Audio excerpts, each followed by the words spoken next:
Hi guys, we have dark chocolate and matcha KitKat na nabili namin sa SNR.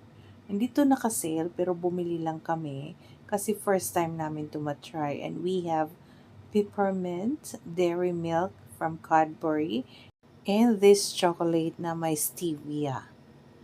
So, eto din yung favorite ko guys na chocolate.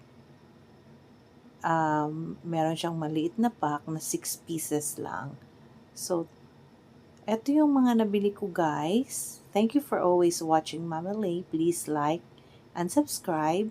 And please hit the notification bell para updated kayo sa mga lakwatsa namin. God bless everyone!